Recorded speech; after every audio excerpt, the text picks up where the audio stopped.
de Runge-Kutta.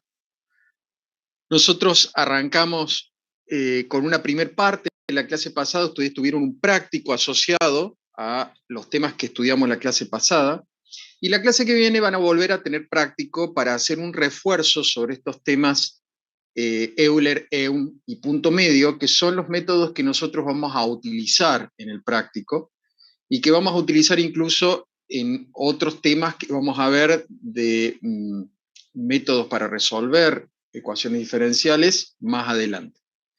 Por eso requiero de que ustedes tengan muy claro cómo funcionan, cómo se aplican, aprovechen la clase que viene, que incluso ya habrán tenido la posibilidad de hacer ejercicios de la guía para sacarse todas las dudas y que este tema quede absolutamente claro.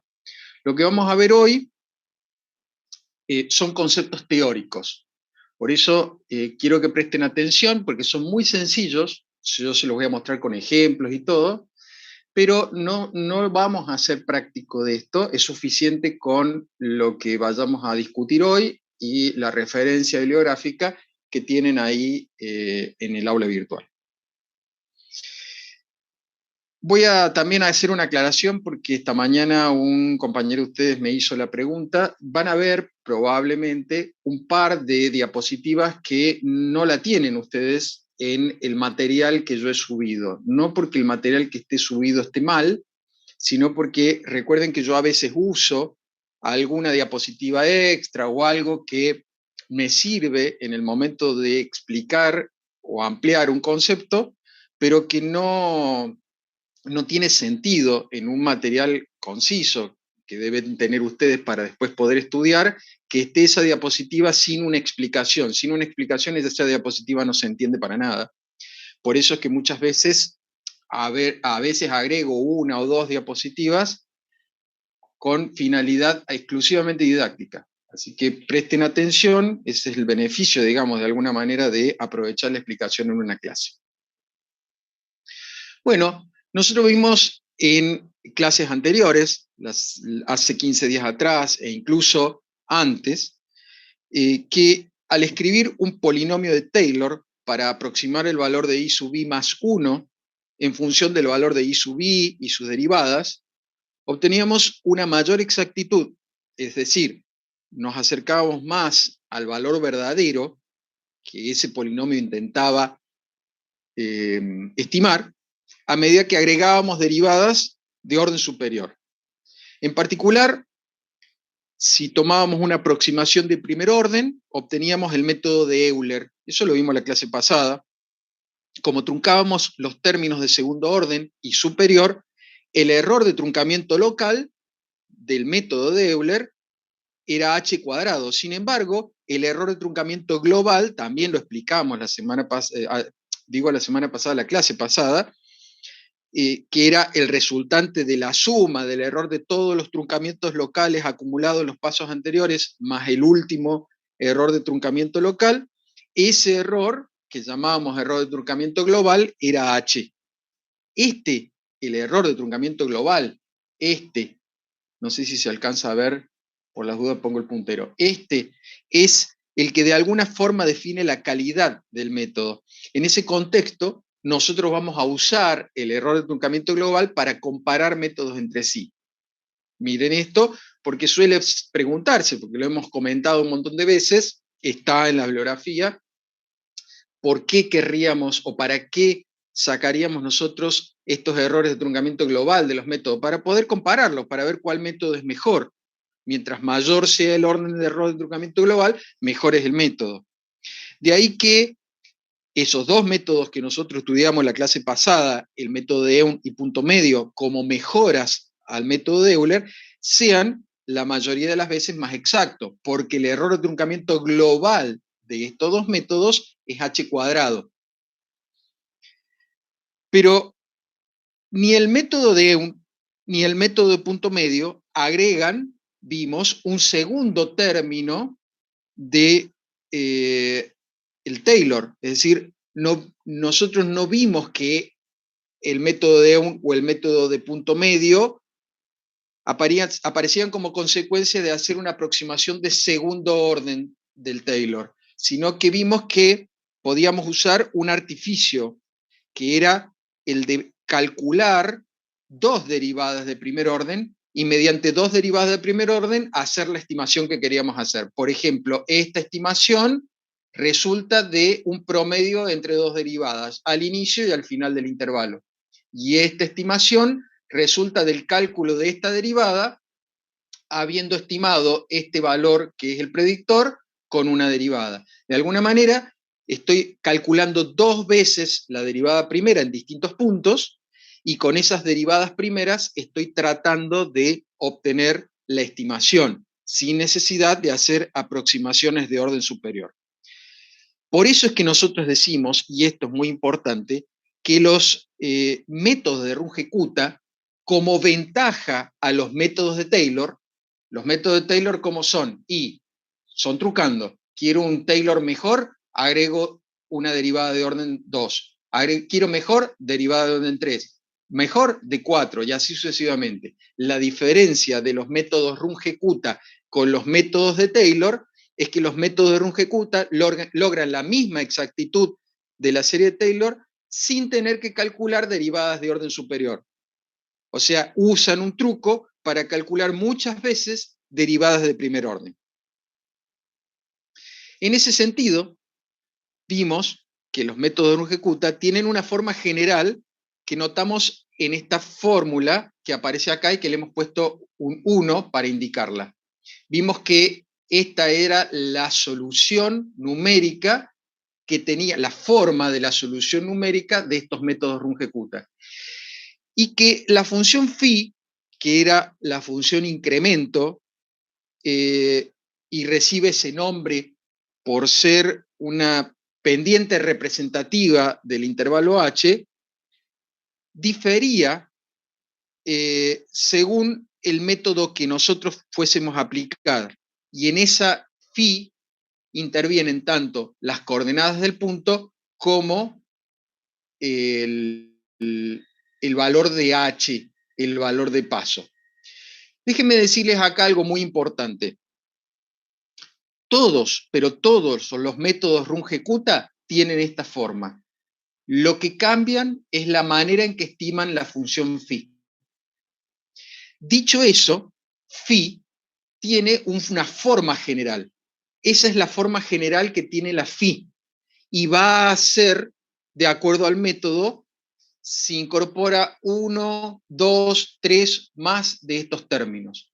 Es decir, en la forma general o el formato general que vamos a encontrar en la phi, encontramos las a sub 1, a sub 2, a sub n como coeficientes constantes arbitrarios, y las k sub 1, k sub 2, k sub n como las derivadas de primer orden valuadas en distintos puntos. Otra vez, para que quede claro. A ver, lo que me interesa de esta parte ya se los voy a explicar, pero necesito que ustedes entiendan qué quiere decir todas estas fórmulas que van a ir apareciendo acá como método general de Runge-Kutta. La phi se estima de acuerdo al método. Nosotros vimos la clase pasada 3 formas de estimar la phi. Con Euler, directamente sacando la derivada en el punto inicial, o con Eun, sacando un promedio entre la derivada al inicio y al final del intervalo, o con punto medio, estimando la derivada a mitad del intervalo y luego con esa derivada estimar el valor al final. Es decir, hemos podido determinar para 3 métodos en particular la forma que tenía phi. Lo que estamos diciendo acá es que phi tiene una forma general. La forma general es esta. Es una combinación lineal de derivadas de primer orden, porque K1, K2, Kn son derivadas de primer orden. Son derivadas evaluadas en diferentes puntos del intervalo. Y la A1, A2, An son coeficientes. Por eso yo dije que son combinaciones lineales. En particular, K1, la primera de estas derivadas de primer orden, es la derivada que viene dada en el punto inicial, x sub i sub i. Esa va a ser siempre K1. K1 es la derivada primera, el valor de la ecuación diferencial, valuada en el punto conocido, en el punto inicial, x sub i y sub i. Siempre. Y K2, en todos los métodos Runge-Kutta, K2 también va a ser la derivada primera, pero fíjense que va a estar evaluada en otro punto del intervalo, un punto que está entre x sub i y x sub i más h, porque el p sub 1 habla de una fracción de h. Por ejemplo, p sub 1 podría ser 0,1 o 0,8 o 0,6, es decir, estar a una distancia determinada del intervalo sin ser justamente el valor final necesariamente.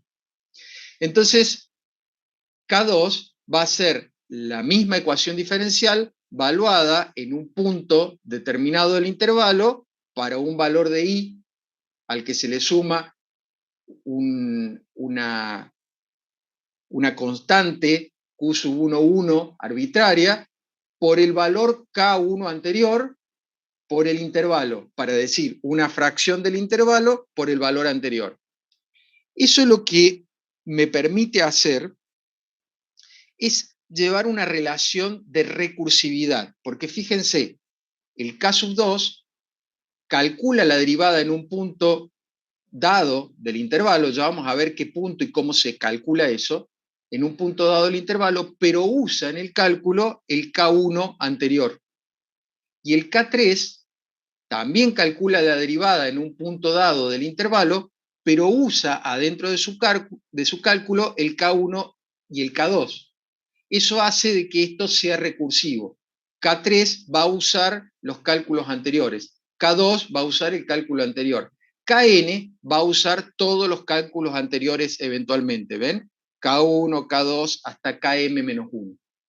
Eso hace que esto sea un proceso recursivo. Recursivo quiere decir que yo siempre voy usando los valores que he obtenido anteriormente para obtener los valores nuevos. O dentro de los cálculos nuevos intervienen los cálculos anteriores. Eso es recursividad. Por ejemplo, el factorial de un número es recursivo. 7 factorial es 6 factorial por 7. 6 factorial es 5 factorial por 6, y así sucesivamente. Porque esta es la manera en que nosotros establecimos la clase pasada, Samuel, dijimos que todos los métodos Runge-Kutta tienen esta forma. Dijimos que lo que iban a cambiar estos métodos era la manera de estimar phi. Entonces, lo que estamos viendo es la manera general de los métodos Runge-Kutta. La manera general es que phi tiene A1 por K1 más A2 por K2 más AN por KN, y que las K son derivadas primeras evaluadas en diferentes puntos del intervalo.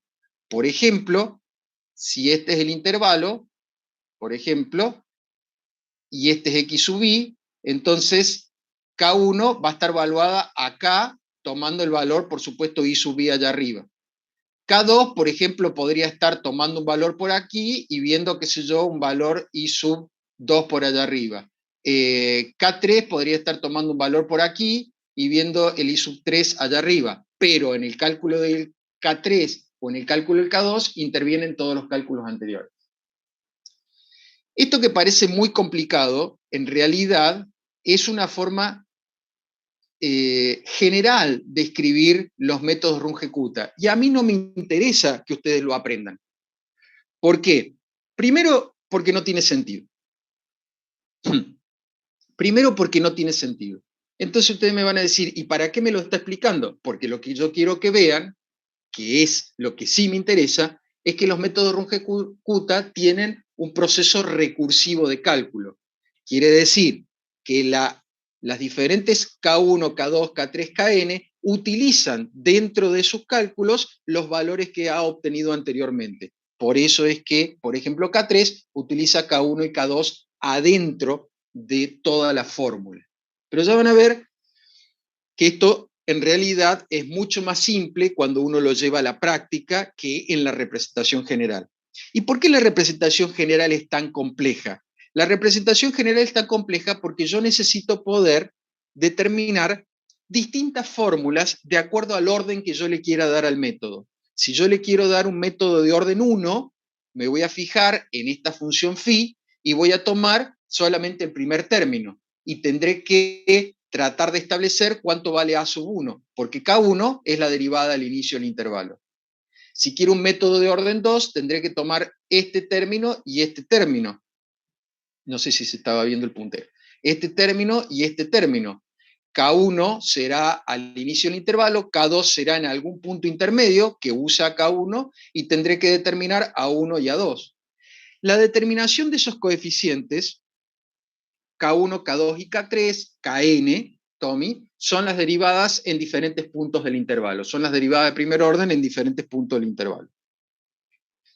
Entonces, la determinación de los coeficientes es un proceso muy costoso, es un proceso complejo que está más allá de los límites de este curso. No porque considere que ustedes no están en condiciones de poder calcular esos coeficientes, sino porque no tiene sentido que ustedes pierdan el tiempo en ese cálculo. Este no es un curso de matemática teórica, es un curso de matemática aplicada, y por ser un curso de matemática aplicada, a mí me interesa que ustedes sepan de dónde viene eventualmente una fórmula, pero que conozcan la fórmula y su aplicación. Ese es el objetivo. Pero para que vean que esto es mucho más simple de lo que uno cree, porque todos estos coeficientes, los P sub K y los K sub RS, es decir, todos estos que están aquí, los Q, perdón, Q sub 1, 1, Q sub 2, 1, Q sub 2, 2, y así sucesivamente, todo eso son valores arbitrarios. Yo podría ponerle el valor que quiera. ¿Es así? Sí, es así.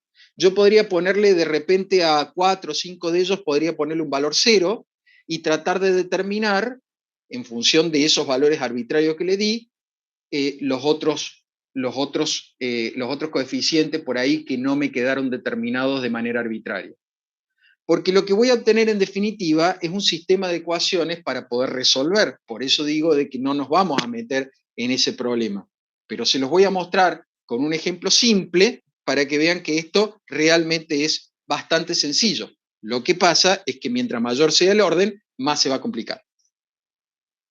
Veamos el caso en el que nosotros queremos una fórmula de Runge-Kutta, porque estamos hablando de métodos Runge-Kutta, queremos una fórmula de Runge-Kutta de orden 1.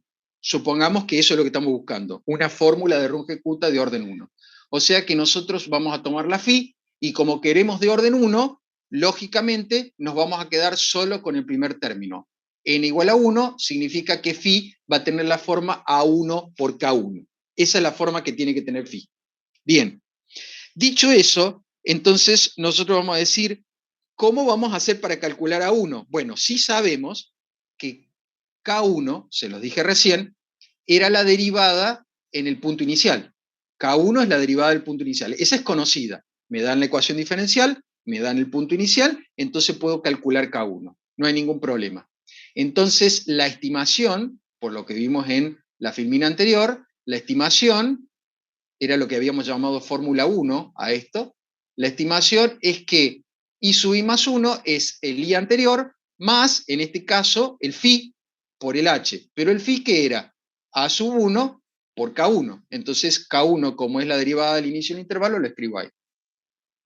¿Cómo hago para obtener el valor de A sub 1? Porque esa es la pregunta que me está quedando a hacer. Bueno, utilizo el polinomio de Taylor. Se hace así siempre. Se utiliza el polinomio de Taylor. Como yo he decidido encontrar una fórmula de primer orden, voy a usar un Taylor de primer orden. Escribo el Taylor de primer orden. ¿Ven? Trunqué todo lo demás. Todo lo demás lo tiré. Todo lo demás que viene ahí lo tiré. Usé el Taylor de primer orden que empecé a escribir al inicio de esta clase. Entonces, como el Taylor de primer orden es la estimación de I sub I más 1, de esta forma, entonces puedo igualar todo esto a esto. Y es lo que puse acá. Puse la parte del Taylor de primer orden igualado a esa formulación que yo estoy haciendo en los métodos Runge-Kutta para tratar de encontrar A. Pero fíjense que para que el miembro de la izquierda sea igual al miembro de la derecha, A1 tiene que ser 1. Y cuando A1 sea igual a 1, obtengo esta fórmula. Pero esta fórmula es la fórmula conocida. Sí, eso es lo que nosotros llamamos método de Euler, ese es el phi, y lo que hemos podido mostrar de esta manera es que cuando nosotros queremos un método de orden 1, el método que tenemos es el de Euler. Y si quisiéramos un método de orden 2, vamos a tener EUN o punto medio. Bueno, ahí viene el punto. Cuando nosotros buscamos un método de orden 2, un método de orden 3, etcétera, etcétera, vamos a tener infinitas fórmulas, porque vamos a tener que resolver un sistema de ecuaciones que es indeterminado. Si ustedes recuerdan de álgebra, cuando ustedes tenían un sistema de ecuaciones indeterminados, habían infinitas soluciones posibles. Entonces, hay infinitas fórmulas Runge-Kutta de segundo orden. Algunas de ellas son muy parecidas a estos métodos mejorados de Euler que vimos en la clase pasada. Por eso hemos incluido a EUN y punto medio, a pesar de tener nombre y apellido. EUN se llama método de EUN, método de punto medio. Lo hemos incluido dentro de los métodos Runge-Kutta porque son una mejora al método de Euler y porque se podrían obtener de alguna manera haciendo esto de buscar alguna formulación para n igual a 2. O sea, podría ser algo parecido. Pero como la deducción es mucho más complicada que esta que hemos hecho para el método más simple, que es el método de Euler, nosotros no lo vamos a hacer, no vamos a hacer ese cálculo. De hecho, no se llega con ese cálculo exactamente a una fórmula como la de Euler, perdón, la de EUN o la de punto medio, porque las fórmulas de EUN y punto medio se obtuvieron geométricamente, no se obtuvieron matemáticamente como se podría obtener el método de Euler. Entonces no vamos a llegar exactamente a la misma fórmula, pero son comparables a ambos métodos que estudiamos en la clase pasada a métodos de Runge-Kutta de segundo orden. Pero sí lo que podemos hacer es, sin hacer la deducción, por supuesto, estudiar el método más usual de cuarto orden, que es el que nosotros conocemos como método de Runge-Kutta clásico de cuarto orden. ¿Y por qué vamos a saltar de métodos de segundo orden que hemos visto en la clase pasada, como EUN y Euler, directamente a un cuarto orden y no vemos un método de 3? Porque el método de cuarto orden es el más común en la vida práctica, en cualquier... de hecho, por ejemplo, si ustedes hicieran inteligencia artificial, algunos de los métodos que se utilizan como métodos numéricos para poder entrenar alguna de las técnicas de entrenamiento de redes neuronales o de algoritmos de inteligencia artificial, utilizan un Runge-Kutta de cuarto orden clásico, que es el que vamos a ver ahora. Es muy simple el método. El método plantea, y miren aquí, esto que tengo aquí, y que lo indico, es mi phi. La manera en que yo establezco mi phi es un promedio ponderado entre 4 de esos términos del phi que habíamos visto antes. ¿Se acuerdan que nosotros teníamos un phi que tenía A1 por K1 más A2 por K2 y así sucesivamente? Bueno, todo el A1 es 1, el A2 es 2, el A3 es 2 y el A4 es 1. Acá ven, tienen el A1 que es 1, el A2 es 2, el A3 es 2 y el A4 es 1. Y estoy usando un método de cuarto orden, o sea, n igual a 4, me he quedado con un phi que llega hasta K4. Y como estoy sumando una derivada de primer orden, más dos derivadas de primer orden, más otras dos derivadas de primer orden, más otra derivada de primer orden, lo que suman 6, hago un promedio entre las 6, por eso es que divido por 6. Pero esto se llama promedio ponderado. ¿Por qué se llama promedio ponderado? El promedio ponderado es aquel que va a hacer un promedio entre n cantidad de valores, dándole mayor importancia a alguno de ellos. Por ejemplo, a mí me interesa darle mayor importancia a las derivadas de primer orden, estas que están en el medio. No me interesan demasiado las derivadas de primer orden que están en los extremos. La derivada K1 y la derivada K4, que son dos derivadas de primer orden en dos puntos distintos del intervalo, no me interesan tanto como estas derivadas que se calculan más en valores intermedios del intervalo, que es la K2 y la K3. porque estas derivadas considero que son más interesantes, quizás más precisas o más exactas, entonces les doy un peso mayor que estas derivadas extremas. Es como les decía hoy a los chicos esta mañana, cuando en alguna materia les dicen, miren, va a haber 2 parciales y un trabajo práctico integrador. Los parciales llevan el 80% de la nota y el trabajo práctico integrador lleva el 20%. Ahí estoy haciendo un promedio ponderado. Me interesan más los parciales, o sea, los voy a ponderar más la nota de los parciales que la nota del trabajo práctico, por ejemplo. Bueno, acá pasa lo mismo.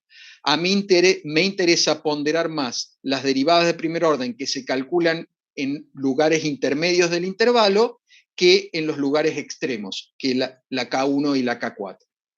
Eso simplemente es la idea de un promedio ponderado. ¿Cómo se calculan K1, K2, K3 y K4? Bueno, se calculan de esta forma. K1 es la derivada al inicio del intervalo. Mientras que K4, miren, salto acá, K4 es la derivada al final. ¿Cómo sé que es al final? Miren, acá decía XY y acá dice XY más H. Acá dice I sub I y acá dice I sub I más H. Pero ojo, aparece multiplicado por el K3, porque habíamos visto que esto tenía un proceso de recursividad. No siempre aparecen todos los K anteriores, porque yo podía decidir que alguno de esos coeficientes fuesen 0, pero por ejemplo, en el cálculo de K4 utilizo el cálculo anterior de K3. ¿Podría haber utilizado acá el cálculo del K2? Sí, ese sería otro método Runge-Kutta de cuarto orden.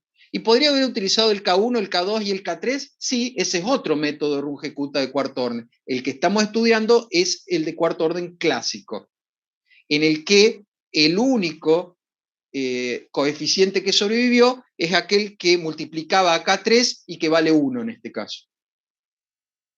Y para el cálculo del K2 y del K3, el K2 y el K3, que son derivadas de primer orden también, se calculan a la mitad del intervalo. ¿Cómo sé eso? Porque dice X sub I más medio paso, un medio de H, más medio paso, a mitad del intervalo. Y las I también se le suma medio paso, pero ese medio paso multiplicados por K1 en el caso del K2 y por K2 en el caso del K3. Otra vez, esta forma de escribir las derivadas de primer orden K1, K2, K3 y K4 es una de las infinitas formas posibles de hacerlo. Dentro de las infinitas formas posibles, esta es la más regular, la más sencilla, la más fácil de recordar, la más fácil de programar, la más fácil de utilizar. Por eso es que se usa el Runge-Kutta cuarto orden clásico como método Runge-Kutta más usual, más popular. Esta es una representación gráfica que tampoco voy a tomar, pero que sirve aquí, otra vez con finalidades didácticas, para entender qué es lo que está ocurriendo. Tengo un intervalo que va de xy a xy más 1, de largo h, y en este intervalo yo puedo calcular el K1 como la pendiente al inicio del intervalo. No sé, esa flecha indica la pendiente, no sé cuánto da. Pónganle que está para allá. Luego calculo K2 y K3. K2 y K3 como las pendientes a la mitad del intervalo, pero cada una de ellas es diferente. ¿Por qué? Porque esta usa K1 y esta usa K2. Entonces me tienen que dar diferentes esas pendientes. Supónganse, para los fines prácticos, que tienen esa pendiente, esa inclinación. Y luego voy a calcular K4 al final del intervalo. K4 al final del intervalo, que tiene esta inclinación. Hago un promedio ponderado de todas estas inclinaciones y supónganse que me da esta pendiente que es la que he dibujado en color azul. Supongamos que tengo esa, y esa pendiente que es la en color azul es la pendiente que yo he estado buscando, que es el promedio ponderado de esas 4 pendientes anteriores, multiplicada por h más i sub i, me va a dar la estimación que yo estoy buscando, que es el punto rojo al final del intervalo. Otra vez, la pregunta que quizás ustedes estén haciendo aquí es, ¿Y cómo hace para deducir esas fórmulas? Bueno, hay un trabajo matemático que está fuera de los objetivos de este curso. Para aquel que esté interesado, puede verlo en el Chapra. En el Chapra está hecho. Pero eso a mí no me interesa. ¿Qué es lo que me interesa a mí? Y a mí lo que me interesa es que sepan de qué se trata el método de Runge-Kutta cuarto, de cuarto orden clásico, que sepan que es un promedio ponderado entre 4 derivadas, en la cual a las 2 intermedias les doy un peso mayor, o sea, las duplico, y que cada una de ellas representa una derivada al inicio, otra derivada al final del intervalo y 2 derivadas a mitad del intervalo. Por supuesto, incluyendo cada una de ellas el cálculo de la derivada anterior dentro del propio cálculo, haciendo ese proceso recursivo. Eso entonces es lo que llamamos método de Runge-Kutta cuarto o clásico de cuarto orden, y ahora se los voy a mostrar para que vean que es muy fácil de usar en un Excel. Este Excel que les voy a mostrar ahora no lo voy a subir porque cuando lo he subido he tenido durante todo el año y durante todo el verano y durante toda mi vida la pregunta si eso lo va a tomar, y yo le tengo que responder no, era un ejemplo práctico para que ustedes vieran. Entonces no lo voy a subir porque trae más dolor de cabeza que facilidad para ustedes. De hecho, es tan fácil que si alguno lo quiere tener, lo puede hacer muy, muy rápido y fácil a este Excel. A ver, no sé si... ¿A dónde está el Excel? A ver, no sé si ahí lo pueden ver, al Excel.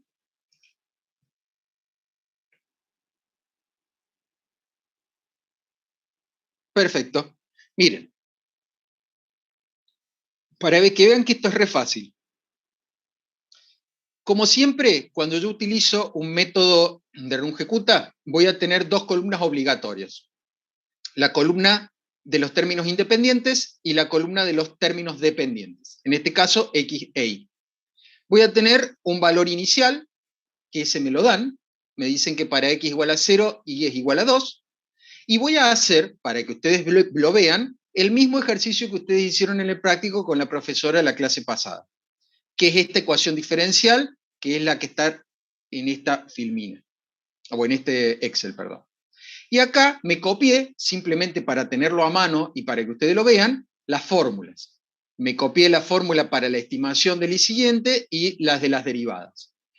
Luego, mi Runge-Kutta tiene 4 columnas más.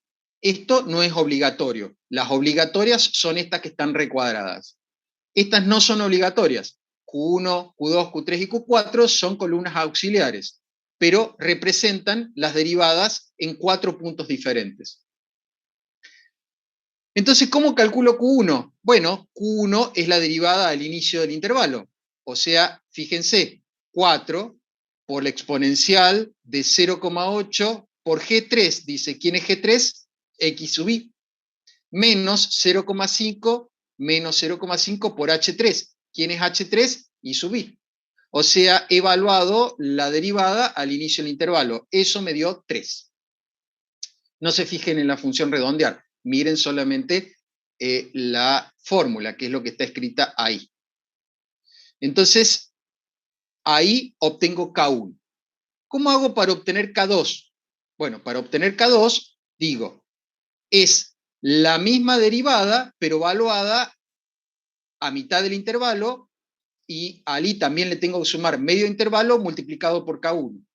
Entonces, lo que yo hice fue, copié y pegué acá al lado, copié esto y pegué acá al lado, y reemplacé este G3, que decía antes solito, por G3 más 0,5, X sub I más medio paso.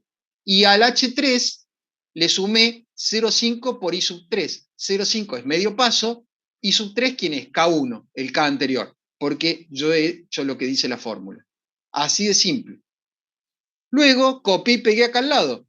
Y acá al lado hice lo mismo, porque lo que necesito es X sub I más medio paso, y sub I más medio paso por K2.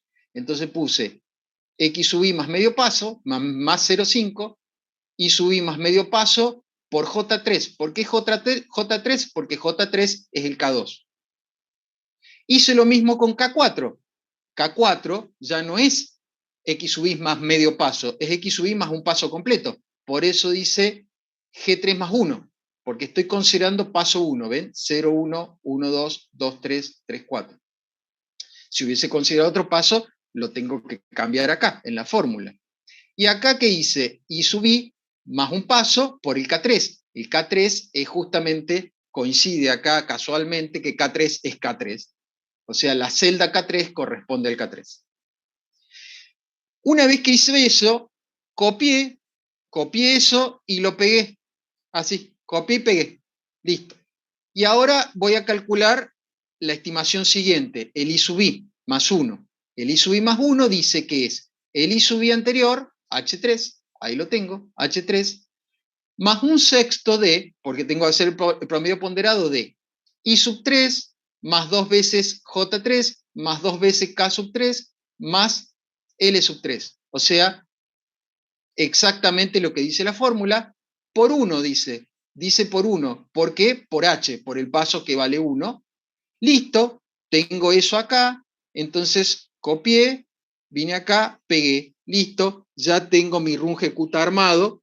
Y si hubiese sido más vivo y hubiese parametrizado el paso, hubiese entonces podido tener esto armado para que al cambiar el paso en alguna celda, directamente ya la fórmula me sirva para cambiar acá los valores. Lo único que tengo que hacer es cambiar el paso, o cambiar la fórmula, etcétera, etcétera. Entonces volvamos a las filminas.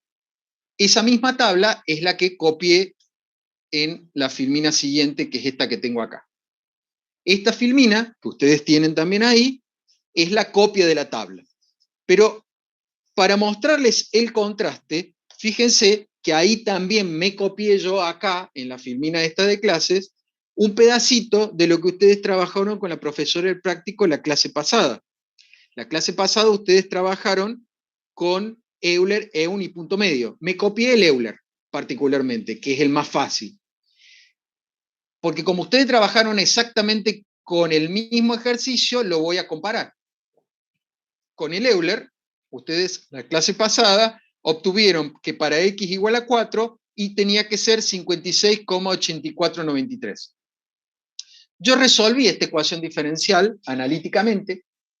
Es fácil resolverla, es lineal, así que es fácil resolverla. Y una vez que obtuve el valor analítico, o mejor dicho, la solución analítica, le saqué la solución particular y calculé cuánto debía valer I en 4. Y me dio 75,3389. Ese es el valor que considero verdadero. Si yo comparo ese valor verdadero con el valor aproximado con un Euler con paso h igual a 1, fíjense que la distancia, el error absoluto, es de 18,58 o 18,59 si quieren para redondear, 18,59. En cambio, con el runge Qt cuarto orden clásico, obtuve en la aproximación 75,4392 y eso está a una distancia de 0,1, si quieren, 0,10 para redondear para poder comparar con el error de recién. Mientras que uno está en un orden de 19, el otro está en un orden de 0. Eso no se entiende muy bien. Entonces uno dice, bueno, mientras que este está en un orden de 18,6, este está en un orden de 0,1. Es muchísima la diferencia. O sea, con el mismo paso, un método de runge Qt cuarto orden clásico estuvo mucho más cerca, del valor verdadero que el Euler. ¿Por qué? Porque el error de truncamiento global del método de runge Qt es H4, porque es un método de cuarto orden, mientras que el método de Euler es un método de primer orden. Si yo hubiese querido mejorar el Euler, hubiese dividido el paso a la mitad. Al dividir el paso a la mitad, hubiese achicado a la mitad del error, hubiese estado en un orden de 9 más o menos de distancia del valor verdadero, achicando el paso a la mitad. Hubiese hecho 8 iteraciones en vez de 4 y hubiese achicado el error a la mitad. Pero si yo hago 8 iteraciones con Runge-Kutta cuarto orden, o sea, achico el paso a la mitad, el error se achica 16 veces. ¿Cómo que 16 veces? Claro, porque se achica un medio a la cuarta, o sea, se achica 16 veces, 1 sobre 16. Eso quiere decir de que aún achicando el paso en el Runge-Kutta voy a obtener mucho, pero mucha mejor aproximación y más rápido que un Euler. Imagínense la cantidad de iteraciones que tengo que hacer con un Euler para poder achicar el error, para que el error quede chico del orden del 0,1, para que quede del orden del 0,1, porque si lo achico 100 veces me va a quedar del orden del 0,18, del 0,2, tendría que achicarlo 200 veces como para que vaya al orden del 0,1. Fíjense la cantidad de iteraciones, a diferencia del Runge-Kutta cuarto orden, que debería hacer con un Euler para poder obtener la misma aproximación.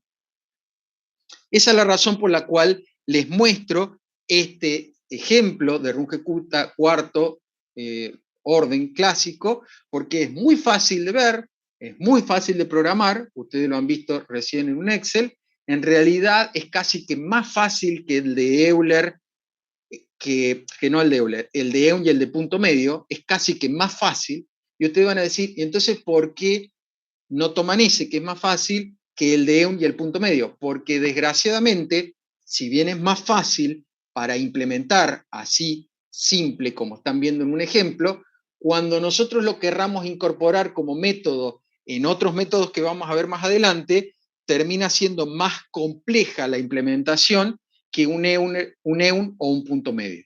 Esa es la razón por la cual prefiero que hagamos foco en Eun, punto medio y Euler, y ustedes sepan cómo se desarrollaría un Runge-Kutta cuarto orden clásico, eventualmente si tuvieran que usarlo el día de mañana. La pregunta que se pueden hacer en este punto es, si queremos resultado aún más exacto, ¿qué podemos hacer? ¿Podríamos recurrir a un método de quinto orden? Sí, la respuesta es sí. Y de los infinitos métodos posibles, así como de los infinitos métodos posibles de cuarto orden, el que aconsejamos usar es el clásico, el que tiene esta formulación, este es el clásico. De los infinitos métodos posibles hay uno que se llama el de Butcher se escribe.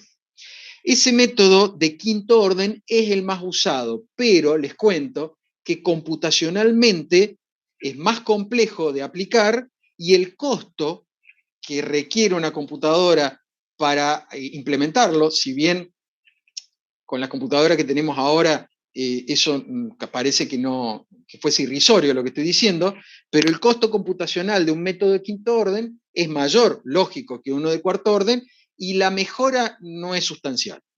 O sea, ya un método de cuarto orden es muy bueno. Ustedes vieron, por achicar el paso a la mitad nomás, ya estoy achicando este error 16 veces.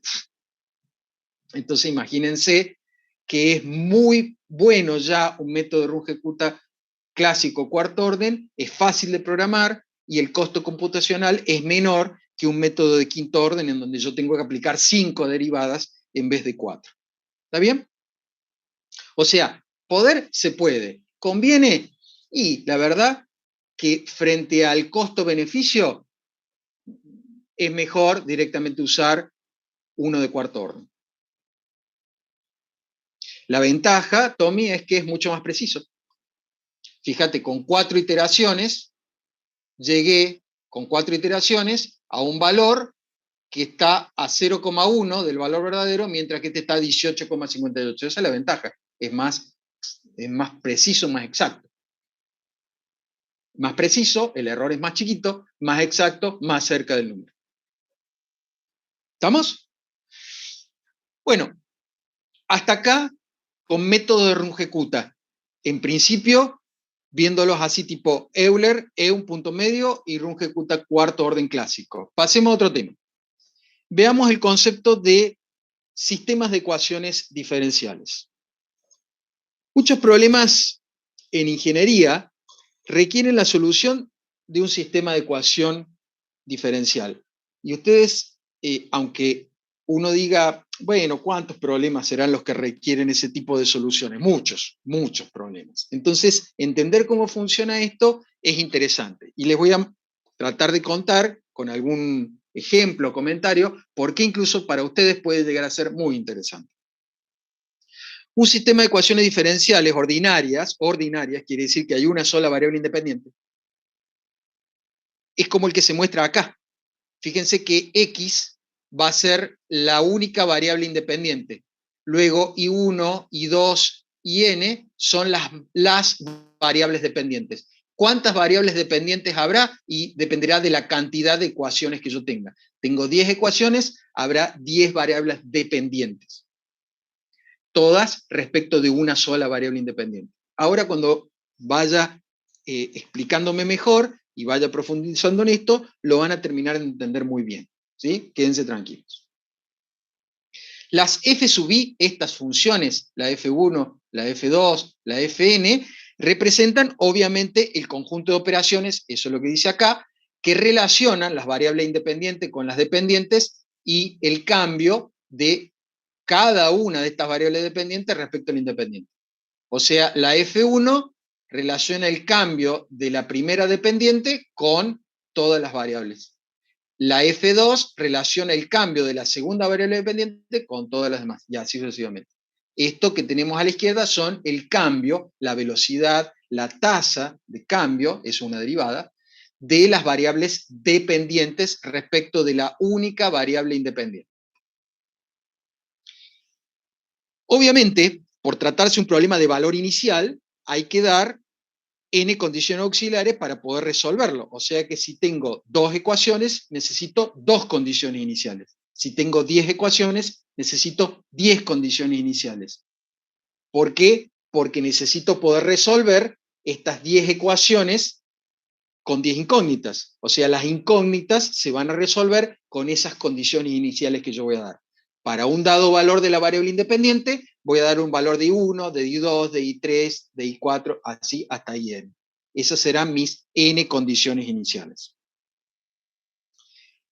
El sistema se puede resolver con cualquiera de los métodos que hemos estudiado. Se pueden resolver con Euler, con EUN, con punto medio, con Ruge-Kutta. Lo único que hay que tener en cuenta es que cuando yo vaya a resolver esto con un Euler, por ejemplo, tengo que aplicar el Euler a todas las ecuaciones en un punto inicial y luego, habiendo estimado el punto siguiente, recién voy a aplicar otra vez el Euler a todas las ecuaciones en el punto siguiente. O sea, lo voy a ir haciendo como por etapas. A cada ecuación le voy a aplicar un Euler y una vez que he estimado el punto siguiente, recién ahí voy a volver a aplicar Euler a todas las ecuaciones. No puedo agarrar la primera ecuación, aplicarle un Euler y empezar a estimar los puntos x sub i más 1, x sub i más 2, hasta el x sub i más n, y luego voy con la segunda, después voy con la tercera ecuación. No, no se hace así. Se hace con todas al mismo tiempo. Todas para x sub i, luego ahora todas para x sub i más 1, ahora todas para x sub i más 2, todas para x sub i más 3, o sea, a todas les voy aplicando el método para ir moviéndome a la estimación final. Ahora, cuando veamos un ejemplo, les va a quedar absolutamente claro, créanme que es así. Pero antes de ver un ejemplo, pensemos un modelo simple para poder ejemplificarlo. Un modelo simple es el que proponen Lotka y Volterra. Lotka y Volterra estudiaron un sistema que se llama, o comúnmente también, un modelo presa-predador. O sea que ellos estudiaron la dinámica de dos especies interdependientes, dos especies que dependían la una de la otra. Un modelo simplificado podría suponer una especie predadora que solo se reproduce, una especie presa, vamos a decir, que solo se reproduce porque come comida que existe sin que se acabe, estamos hablando de un caso ideal, y una especie predadora que también se reproduce y solo subsiste a expensas de la presa. Por ejemplo, uno podría pensar en un espacio ideal donde hay conejos que tienen comida a granel y lobos que se alimentan de estos conejos, sin que ninguna de las dos especies se vea afectada en su dinámica por otros factores más que los conejos que nacen y mueren porque se los comen los lobos, y los lobos que nacen porque se alimentan y mueren de viejos. Nada más. no hay ningún otro factor externo que afecte esta dinámica. Pero así como hablamos de lobos y conejos, podríamos pensar de un modelo de una bacteria y un antibiótico en una placa de Petri, o, como les decía esta mañana a los chicos, de una empresa que tiene un producto A que es insumo de un producto B, que se construye a partir de ese producto A y que luego sale a la venta el producto B como producto. Si espacio-tiempo, no se me ocurriría un modelo espacio-tiempo. La verdad, no se me ocurriría un modelo espacio-tiempo. Pero un modelo, esto como digo, de un conjunto de productos que se van a armar en función de otros, bueno, eso sería una especie de presa-predador. Es como que un producto se compone de los insumos de otro, como que si se alimentara de otro.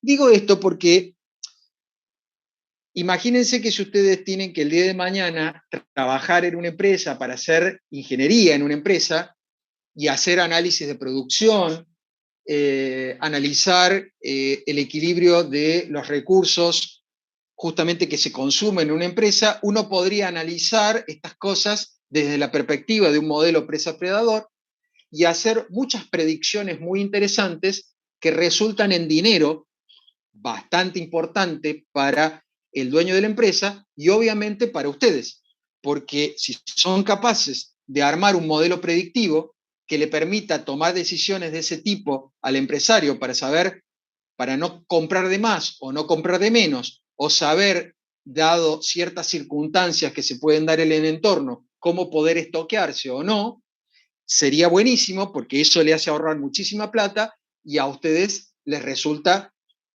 una cifra bastante abultada porque le hicieron ahorrar mucha plata al empresario. Por supuesto, ahí tiene que ver la capacidad de negociación de ustedes. Pero créanme que como profesionales, ustedes tienen que aprender a negociar y el conocimiento vale mucha plata, mucha plata. Se los digo con conocimiento de causa. El conocimiento, valga la redundancia, vale mucha plata. Saber qué hacer o cómo hacer las cosas, armar modelos predictivos, cuesta mucho dinero, porque son pocas las personas que son capaces de pensar cómo hacer una cosa como esa. En este modelo Loca-Volterra, que se plantea de esta forma, como dos ecuaciones diferenciales, se supone que la solución de esta ecuación diferencial de la primera es una x de t, en donde esta x de t, por ejemplo, representa la cantidad de presas en un momento dado. O sea que esto representa el cambio, la razón, la tasa de cambio de las presas en función del tiempo. X de t va a indicar la cantidad de presas en un tiempo dado. Mientras que derivada de y respecto de t, que representa la variación de los predadores en función del tiempo, la solución de esta ecuación diferencial será una y de t que indicará la cantidad de predadores en un tiempo determinado. Por supuesto, vemos que hay constantes que aparecen acá. En el modelo Lotka-Volterra, A representa la tasa de nacimiento de las presas. O sea, cuántos conejos van a ir apareciendo por unidad de tiempo, por decirlo de alguna manera. Esto también podría pensarse como, por ejemplo, la tasa en la que se compra el producto A o el insumo A en un proceso de fabricación. Por eso hay que pensar y ver cómo se adapta este modelo a la necesidad que yo tengo para poder usar este modelo de manera predictiva. C va a representar la tasa de muerte de los predadores, por eso va con signo menos. Se mueren de viejos. Bueno, pero se están muriendo a una razón de, a una tasa de tanto por unidad de tiempo. Probablemente sea 0, algo, pero se mueren tantos predadores por unidad de tiempo con esa razón, esa tasa. Otra vez, esto podría indicar, por ejemplo, la pérdida del producto B o la venta del producto B, depende de lo que ustedes quieran modelar. Y B y D van a representar los encuentros efectivos. Es decir, cuando un mala para el conejo, porque quiere decir que hay una tasa de muerte de conejos que viene dado por esta B. Cuando un lobo y un conejo se encuentran, a lo mejor de cada 10 encuentros de lobos y conejos, se muere un conejo. Entonces ahí tienen una tasa 0,1 por encuentro de lobos y conejos. De cada 10 se muere uno. O encuentros efectivos que le benefician a los lobos. O sea, cada vez que un lobo se encuentra con un conejo, no necesariamente lo va a cazar, pero de 5 veces que el lobo se encuentra con un conejo, una vez caza. Eso quiere decir que la tasa de encuentro efectivo es de 0,2. De cada 5 conejos que se encuentra, uno se puede comer.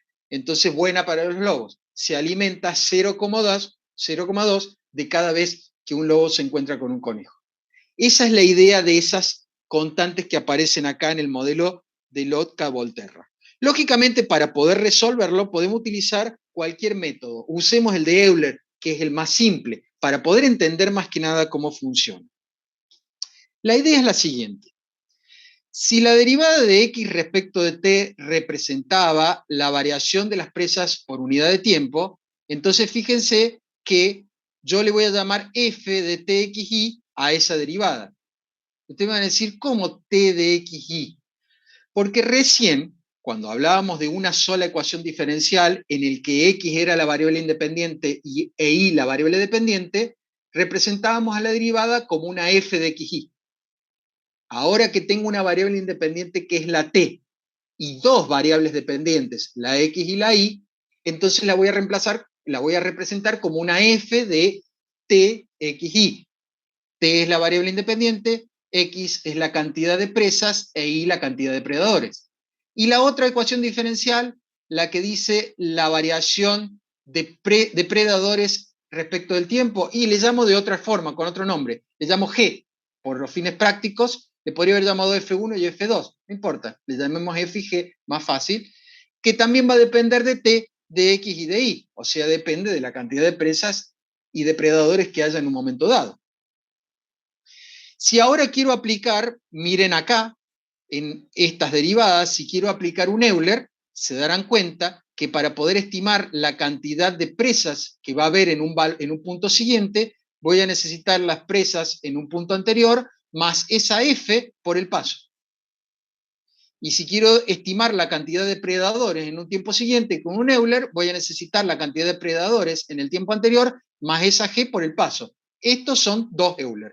Uno para estimar la cantidad de presas y otro para estimar la cantidad de predadores en el tiempo siguiente. O sea que esta es la solución numérica de este sistema de ecuaciones diferenciales. Este es un sistema de ecuaciones diferenciales, esta es la solución numérica de ese sistema de ecuaciones diferenciales. Supongamos, para los fines prácticos, que le demos un valor a B, a C y a D, y que tomemos una cantidad inicial de presas y depredadores. Vamos a decir 2, por decir 2 millones de conejos si quieren, y 1 por decir 1 millón de lobos, o 2 por decir 2.000 conejos y 1 por decir 1.000 lobos. No importa, el orden es lo menos importante, pero decimos 2 por millones o por miles y 1 por millones o por miles. Pero este es el valor inicial. En el tiempo inicial, t igual a 0, necesitaba la condición inicial para las presas y la condición inicial para los predadores. ¿Para qué? Para poder arrancar con estos Euler. Entonces, el sistema de ecuaciones me va a quedar así. ¿Ven? El sistema de ecuaciones me va a quedar ahora A, B, C y D reemplazado aquí, de acuerdo a estos valores que les di en un ejemplo. Veamos qué pasa con un Excel. Fíjense, acá me copié el sistema de ecuaciones, pero ya reemplazado con el A, el B y el C, el A, B, el C y D que me dieron. Me lo copié acá. Y me copié acá los Euler, que corresponden a la cantidad de presas y cantidad de predadores que yo puedo estimar en un tiempo siguiente. Entonces, yo lo que voy a hacer ahora es una tabla con 3 columnas. ¿Por qué 3 columnas y no 2? Porque el Euler usaba 2 columnas. Y 3 porque tengo una columna para la variable independiente y una para cada variable dependiente que tengo que calcular ahora. O sea, tengo una para las presas y otra para los predadores. Entonces voy a poner, como siempre, el valor inicial. En el tiempo 0 habían 2 conejos y un lobo. Vamos a suponer 2 por decir, como dije, 2.000 y 1 por decir 1.000, por ejemplo. No importa. 2 y 1. Esos son los valores iniciales que me dieron a mí en el problema. Ahora bien, yo decidí acá tomar un paso 0,01, ¿ven? 0,01, 0,02, 0,0. Ese es el paso del tiempo que decidí. Podría haber decidido cualquier paso. Decidí acá 0,01. Entonces, ¿cómo hago para calcular el valor del X siguiente? Y con el Euler, el valor del X siguiente, fíjense, es el X anterior, F3, el X anterior, más el F de T sub I, X sub I sub I, o sea, 1,2 por el X anterior, menos 0,6 por el X anterior y por el Y anterior, F3, G3. Todo eso por el paso, 0,01. ¿Listo? ¿Ese es el Euler? Ese es el Euler. Ajá, entonces pongo copiar y me voy hasta abajo, pegar. Listo, se acabó, ahí están los Euler para las presas. Y para los predadores, lo mismo, hago un Euler. El Euler dice, valor anterior, G3, valor anterior, más menos 0,8 por G3, porque es el Y anterior, más 0,3 por X, F3, por Y, G3. Todo eso por el paso, 0,01, se acabó, ese es el Euler, ese es el Euler. Entonces yo podría copiar acá, irme hasta el fondo y pegar. Listo, y ahí tengo el Euler para las presas y los predadores. Se acabó el problema. Resolví el problema que yo tenía entre manos, que era resolver el sistema de dos ecuaciones diferenciales de primer orden con un método numérico simple, con un Euler. ¿Podría haberlo resuelto con un EUN, un punto medio? Sí. La única cuestión es que se van a agregar más columnas auxiliares que yo necesito a lo mejor para calcular la derivada al inicio y al final del intervalo, para poder hacer los promedios, todas las columnas auxiliares que uno necesite o crea conveniente utilizar, y lo que hay que tener en cuenta es que tengo que hacer todo el EUN, predictor, corrector. Tengo que hacer todos los predictores para X, Y e Y sub I, todos los correctores para X, Y sub I. Ahora, otra vez, los predictores para X, Y sub I, los correctores para X, Y sub I. O sea, tengo que aplicar todos los procesos a las dos ecuaciones en simultáneo. No puedo hacerle un Euler para la primera ecuación, un EUN para la primera ecuación, un EUN para la segunda. Un EUN para la primera, un EUN para... No, tengo que hacer predictor para la primera y la segunda, corrector para la primera y segunda. Para el caso del Runge Q cuarto orden, todos los K1 para la primera y la segunda, todos los K2 para la primera y la segunda, todos los K3 para todos los K4. Ahora, para la primera y la segunda, recién hago la estimación como promedio ponderado de lo anterior. Por eso es lo que yo les decía. En realidad es buenísimo Runge Q de cuarto orden, pero cuando lo quiero aplicar a un método como esto, y se complica porque tengo que hacer muchos cálculos en simultáneo. Fíjense que yo tomé esto, lo copié todo y lo grafiqué en este dibujo que tengo acá a la derecha. A ver si puedo moverme. Ahí está.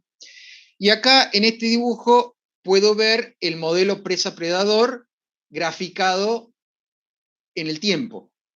Fíjense que el color azul es la cantidad de presas, mientras que el color naranja es la cantidad de predadores. Mientras las presas aumentan, los lobos también empiezan a aumentar porque tienen más comida.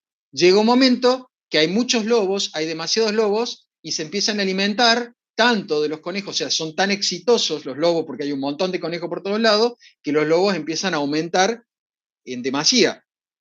Con lo cual empieza la población de conejos a disminuir.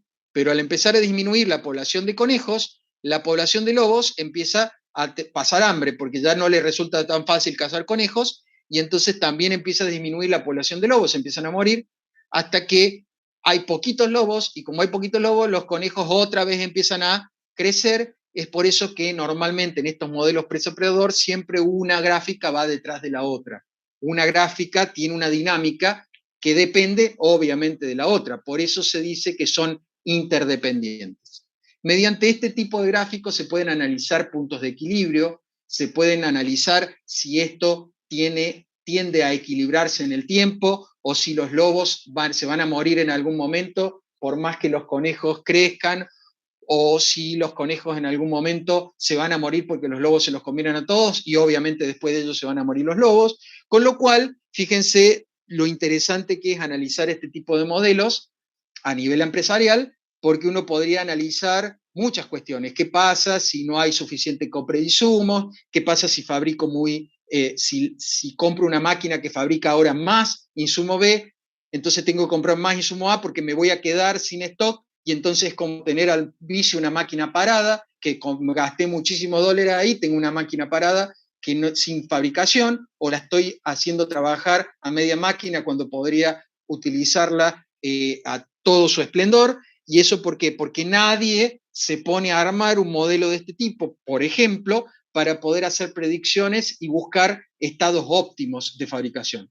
Aunque parezca mentira, otra vez, esto vale mucha plata si uno se pone a hacer ese tipo de cosas. Por supuesto, le tiene que gustar, tiene que ser parte de su actividad profesional, y hay que sentarse un rato, hacer análisis, determinar estos coeficientes, estas tasas, modelar bien lo que quiero modelar, o sea, tengo que ser consciente de qué es lo que estoy queriendo modelar, qué es lo que quiero predecir, y luego utilizar un método numérico que sea estable y que sea convergente, para que no se rompa, obviamente, al calcular el modelo, y poder entonces hacer predicciones más fiables.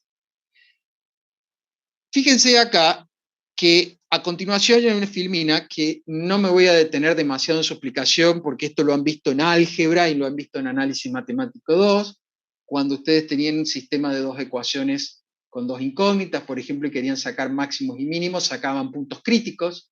Entonces ustedes saben sacar puntos críticos de un sistema de dos ecuaciones con dos incógnitas. Entonces todo esto lo van a reconocer fácilmente. Si hacen los mismos pasos de análisis 2, por ejemplo, van a llegar a que un punto crítico es 0, 0. Claro, si no hay conejos y no hay lobos, todo se mantiene en equilibrio. Y otro punto crítico es cuando la cantidad de presas se puede calcular como C sobre D, este C sobre este D, la tasa de muerte de lobos sobre la tasa de encuentro positivo, y el punto crítico I vendría a ser el valor de I del punto crítico, se obtiene como la tasa de nacimiento de los conejos sobre la tasa de muerte por encuentro con lobos. Ese punto se puede representar de esta manera. Es muy fácil en el Excel calcularlo. Acá están calculados. Fíjense que acá dice, para el caso del X es C sobre D, y para el caso del Y es A sobre B. O sea, está calculado tal cual dice la fórmula, sin tener en cuenta los signos. Están calculados sin tener en cuenta los signos. Están calculados para que me dé un valor positivo. Estamos hablando de conejos y lobos, son cosas positivas, no me pueden dar valores negativos. Y si yo reemplazo, fíjense, acá pongo igual a este punto crítico, es decir, yo inicio con una población exactamente igual al valor de ese punto crítico, puedo ver en el gráfico que ambas poblaciones se van a mantener constantes en el tiempo. Siempre va a haber la misma cantidad de conejos y la misma cantidad de lobos. Eso quiere decir que las poblaciones estarían en equilibrio. Eso es un punto crítico, un punto en el cual que si hay exactamente esa cantidad de conejos y exactamente esa cantidad de lobos, y los conejos y los lobos no se mueren por otra cosa que no sean por sus encuentros entre ellos, entonces las poblaciones se van a mantener en equilibrio in aeternum. Obviamente este tipo de modelos resulta también interesantes analizar, por ejemplo, qué pasa si hay una enfermedad estacional que mata a los conejos en un 20% al año. Entonces uno podría agregar un término a esta ecuación que dice menos 0,2x, mata conejos, x, mata conejos en un 0,2%. Por ejemplo, la tasa por unidad de tiempo. No sé si la unidad de tiempo es anual, por ejemplo, 0,2. Si la unidad de tiempo es mensual, tendré que dividir ese 0,2 por 12, por ejemplo. Pero yo puedo sacar la tasa por unidad de tiempo. Y una vez que tengo la tasa por unidad de tiempo, agregarla a la ecuación y ahora ver cómo afecta eso a todo el comportamiento de ambas especies. O podría pensar que una vez al año hay un grupo de lobos que vienen de otros lugares y que se suman a la cacería. Entonces aumenta todos los años un 10% de la población, pero no porque nazcan lobos nuevos entre los lobos que están ahí, sino porque vienen lobos de otros lados. Entonces yo podría agregar un más 0,1 por i, o sea, lobos que vienen. Entonces aumentan la cantidad de lobos y vería si eso no hace que los conejos terminen exterminados por esa cantidad de lobos o si se encontraría una nueva situación de equilibrio. ¿Ven? Hay un montón de cosas que se pueden hacer con estos modelos. Es riquísima la cantidad de adaptaciones que se le puede hacer al modelo. Hay papers hechos, hay doctorados hechos con este modelo Lotka-Volterra para poder analizar diferentes situaciones, analizar este modelo aplicado a diferentes aspectos, hasta comportamiento social, y uno puede sacar muchísimas conclusiones y predicciones muy, pero muy interesantes. Por eso es que, además de lo que habíamos hablado hoy, también les muestro esto como un ejemplo más de lo que se puede hacer con la aplicación de los métodos de Runge-Kutta. Y para terminar, vamos a ver algo que se llama métodos adaptativos de Runge-Kutta. Todo esto es de contenido teórico, todo lo que hemos estado viendo hoy. En el práctico, vuelvo a repetir, van a ensayar de nuevo con los métodos de Euler, EUN y punto medio, y van a aprovechar para sacarse todas las dudas con la profesora del práctico el jueves que viene. Pero todo esto es conocimiento teórico. ¿Cómo se toma esto en un teórico concepto? Me podés tener que explicar para qué serviría un modelo Lotka-Volterra, qué representan esos coeficientes. No necesito que me hagas el cálculo con un Euler, no necesito eso porque no te di práctico. ¿Se entiende? Sí, Samuel, ponés Google Academy. En Google Academy ustedes entran a una sección de Google que tiene acceso y relación con muchas universidades o centros de investigación del mundo en donde publican paper. Esos les digo que son los más comunes. Si ustedes van a la facultad, desde las máquinas de las facultades tienen acceso a la IEEE o tienen acceso a un montón de estas grandes centros de investigación o universidades de otra parte del mundo. Y ustedes pueden, por ejemplo, no se puede entrar a la IEEE desde su casa, pero desde la universidad sí, porque les lee la IP y entonces de una máquina de la universidad pueden entrar ahí. Entonces en estos exploradores ponen cosas como Lotka-Volterra, así, o ponen presa predador, o lo ponen en inglés, o lo ponen en francés, o lo ponen en el idioma que ustedes quieren si saben otros idiomas.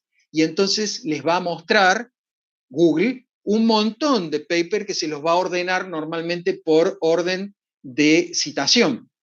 Entonces ahí tienen un montón de paper para leer, para ver cómo se aplican, ideas si quieren hacer investigación, si quieren hacer algún trabajo, ahí tienen un montón. Eso, un consejo que yo les doy. Bueno, alumno examen, esa no la conozco, no entendí esa. Bueno, después me la explicas, porque me gustaría saber a qué te referís con eso. Los métodos adaptativos de Runge-Kutta son muy interesantes por lo siguiente. Otra vez, esto es lo que necesito, es que ustedes tengan un concepto teórico de esto. Muchas veces lo que sucede es que hay situaciones en las que ocurren eventos en una solución de una ecuación diferencial que son abruptos, son eventos así violentos, ocurren así como un salto, una chispa, se apaga y se acabó, no la vi más. Es como si, por ejemplo, uno estuviera mirando, a ver, no les comentaba esto a los chicos esta mañana, pero es como si uno estuviera viendo un electrocardiograma con una línea tipo flatline de una persona, pero que de repente en algún momento hace un pip y después está, qué sé yo, unos cuantos largos segundos sin hacer ningún salto. Si uno estuviese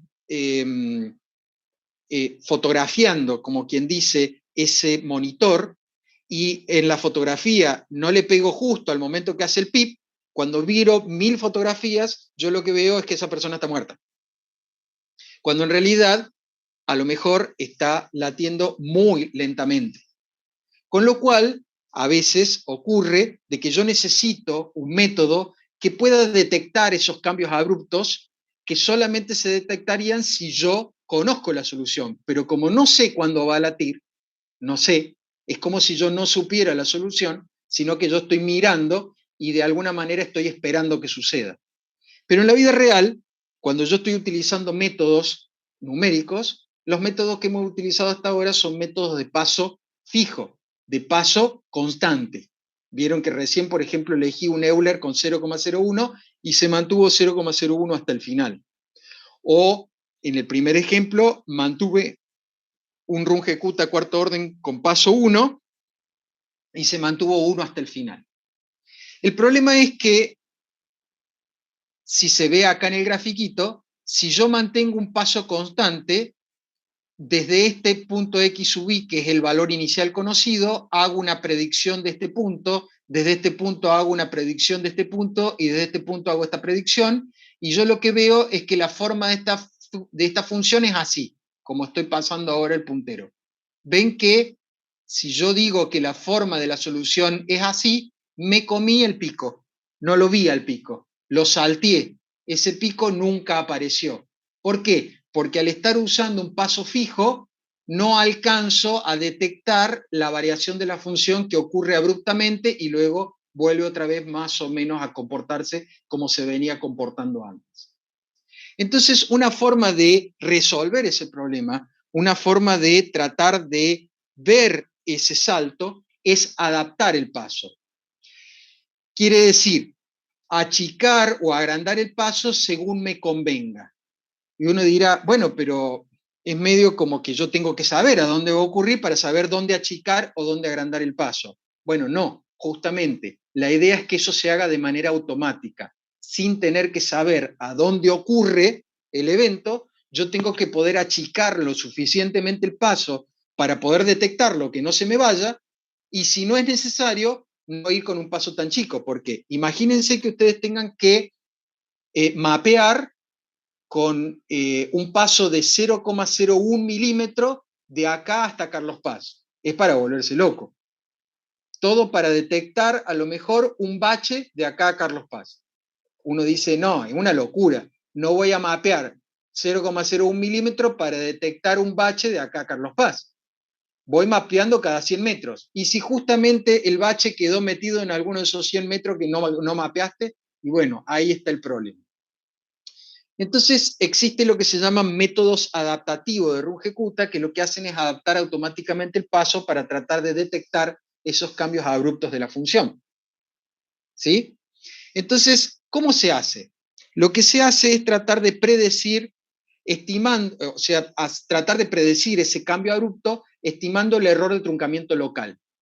El error de truncamiento local, acuérdense que era el error que se cometía al aplicar el método en un solo paso. ¿Y eso cómo se puede predecir?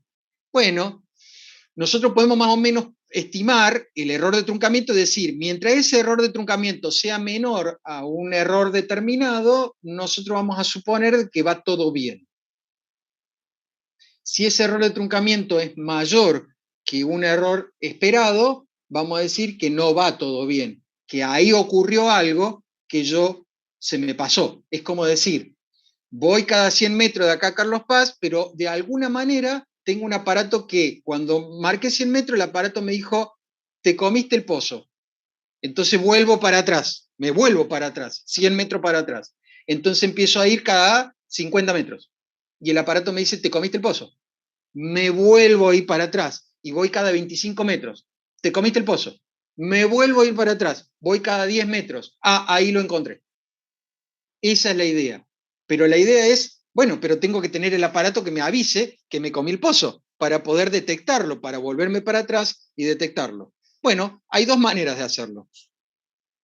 Una forma es hacerlo con lo que se llama un método de medio paso, así se llama el método, que es el caso A, usar el mismo método con dos pasos distintos, o sea, estimar con un paso y medio paso. Ahora vemos cómo es eso, es muy sencillo, es muy simple y lo van a entender. O lo que se llama un método encapsulado, así se llama el método, que es usar el mismo paso siempre, pero con dos métodos distintos. Tratar de hacer la estimación con dos métodos. Ese sería como la forma de avisarme que me comí el pozo. Veamos cómo es eso. Veamos el primer caso. El método de medio paso, que es el que consiste en usar un Euler, un EUN, un punto medio, un Runge-Kutta, por ejemplo, pero calcular la estimación de x sub i, sabiendo de x sub i, la de x sub i más 1, estimarla con un solo paso, de un solo salto, o pasar por un punto intermedio y estimarla en dos pasos, usando un Runge-Kutta, o usando un punto medio, usando un EUN. ¿Se entiende? Yo uso un Runge-Kutta directamente con paso h, o uso el Runge-Kutta haciendo h sobre 2. Entonces voy a hacer primero esto y después esto para estimar.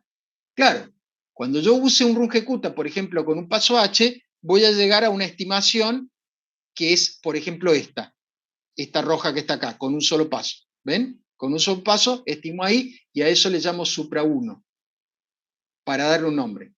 Y luego, con un paso intermedio, llego a otra estimación, que le voy a llamar supra 2, para distinguirla. O sea, esta otra estimación la hice como, y calculé un Runge-Kutta a mitad de camino, y a mitad de camino volví a aplicar Runge-Kutta para sacar la estimación final. Pero como apliqué Runge-Kutta dos veces, lógicamente me tiene que dar diferente que aplicar Runge-Kutta una vez. Es lógico, es razonable. Ahora, si la diferencia de las dos estimaciones es muy chiquitita, son muy parecidos, quiere decir que la función entre xy y xy más 1 tiene que ser muy suave, o sea que no hay salto, no hay bache. Esa sería una forma como decir, no me comí el pozo.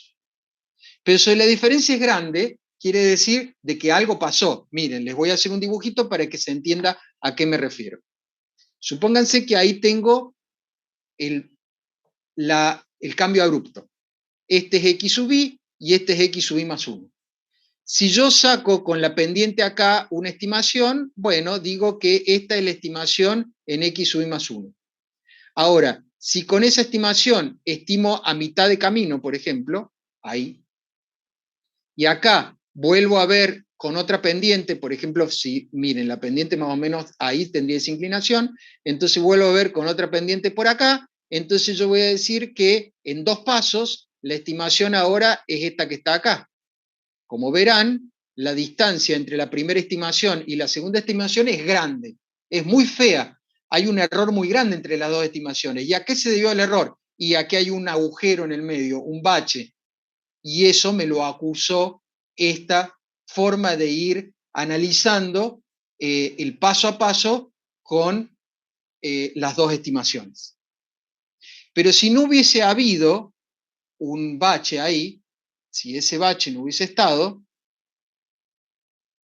y la función, a ver, hubiese sido muy suavecita, si la función hubiese sido muy suavecita, por ejemplo así, cuando yo estime, bueno, digo, estimo por acá. Y a mitad del recorrido, bueno, a mitad del recorrido me da una derivada que yo estimo por acá. Bueno, fíjense que me dio ahora la estimación mucho más cerca de la primera estimación, con lo cual, si esa diferencia está dentro de un valor de tolerancia aceptable, yo voy a decir de que no hay ninguna cosa extraña que me interesa ver ahí y sigo con el mismo paso. En el caso B, ahora es muy sencillo de entender, se llama método encapsulado de Fellberg. No me interesa que se aprendan que se llama de Fellberg, pero sí podrían aprenderse que es encapsulado. Es fácil eso, encapsulado es mucho más fácil que el de Fellberg. Pero se llama de Fellberg porque el señor Fellberg se le ocurrió usar dos métodos, como un Runge-Kutta cuarto y un Runge-Kutta quinto. Pero ¿no era que el Runge-Kutta quinto era muy complicado de usar? Bueno, de entre todas las posibles soluciones del Runge-Kutta quinto orden, a Fellberg se le ocurrió usar uno que usaba ya las 4 derivadas que había calculado con el de cuarto orden, con lo cual tenía que calcular una derivada más. Entonces era bastante sencillo de utilizar las evaluaciones. Entonces, en vez de hacer tantas derivadas de nuevo para usar el Runge-Kutta de quinto orden, usaba algunas derivadas que ya había calculado con el Runge-Kutta de cuarto orden para poder hacer más fácil el trabajo. Como se le ocurrió la idea a él y se le ocurrió la fórmula a él, se llama método de Felber o método encapsulado. La historia es que ambos métodos son distintos. El de Runge-Kutta quinto orden es más preciso, más exacto. Entonces, con un paso H, con el mismo paso, fíjense, acá no se calcula nada a medio camino, con el mismo paso hago las dos estimaciones, con uno de cuarto y con uno de quinto. Si esas dos estimaciones están cerca, entonces quiere decir que no hay nada interesante que notar en el camino. Si esas estimaciones me dan lejos, quiere decir que como el método de quinto era más preciso, fue capaz de detectar un cambio abrupto que el de cuarto no detectó. Entonces achiquemos el paso porque con el de cuarto orden me lo comí. Entonces la idea, como verán, es muy sencilla. Y con esto terminamos. Si yo puedo estimar el error de truncamiento local de estas dos formas, estimando dos valores al final del intervalo, ya sea con el mismo método, calculando con un paso, con un valor de un paso o medio paso, o usando dos métodos distintos con el mismo paso, ya sea el caso A o el caso B, y sacando la diferencia entre esas dos estimaciones, si esa diferencia que le hemos llamado delta, si esa diferencia es mucho más grande que el error que vos dijiste que aceptabas, suponete que vos decís, yo acepto una diferencia no mayor a 0,01. Bueno, si la diferencia te da 0,08 o 0,2 o 3, entonces vos decís, esto es muy feo. Entonces, como la diferencia es medio grande, voy a tirar, o sea, me vuelvo, ¿se acuerdan que dije en el ejemplo? Hice 100 metros y la máquina me dijo, te comiste el pozo. Bueno, me vuelvo para atrás, tiro la medida que acabo de hacer, me vuelvo otra vez para atrás y en vez de ahora tomar un paso H, tomo un paso H sobre 2 como paso estándar. Es como que divido el paso por 2. Eso es lo que se usa comúnmente, dividir el paso por 2. En vez de usar un paso de 1, ahora uso un paso de 0,5. Entonces vuelvo a hacer las dos estimaciones, con el paso 0,5 y un paso 0,25 en el caso del método A, o con Runge-Kutta cuarto y Runge-Kutta quinto con un paso 0,5. Si las estimaciones me siguen dando por encima del error de tolerancia que yo he prefijado, vuelvo a achicar a la mitad, ahora uso un paso 0,25. Así hasta que pueda detectar el bache, el pozo, el salto o lo que sea que tenga que ver con ese cambio abrupto en la función. Y una vez detectado el cambio abrupto, ahora a lo mejor me he quedado con un paso de 0,1. Una vez que detecté ese cambio abrupto, sigo con un paso 0,1. Pero como el Runge-Kutta es adaptativo, cuando vaya a hacer la siguiente estimación, voy a ver que el error es mucho menor que el error estimado, el error que yo establecí como error límite, porque ahora en esa zona no hay pozos. Entonces, como es mucho menor, me va a decir, bueno, no importa, quédate con ese valor, pero en la próxima, en vez de usar un paso de 0,1, usa un paso de 0,2, multiplica por 2. Ah, me sigue dando chico, bueno, la próxima vez usa un paso 0,4. Me sigue dando chico, bueno, usa un paso 0,8. Y así volvés a adaptar el paso para tomar pasos grandes e ir más rápido. Entonces, estos modelos computacionales son muy eficientes porque adaptan el paso en aquellas regiones donde es necesario y en aquellas regiones donde las funciones tienen un comportamiento muy suave, muy predecible, cuyos cambios son muy, muy imperceptibles. Entonces, bueno, tiremos pasos largos. Total, en esas zonas no me importa el error porque es mínimo. Ya estoy viendo que la estimación dice que el error que puedo llegar a cometer ahí es prácticamente nulo, o por lo menos está debajo del que a mí me interesa y he fijado.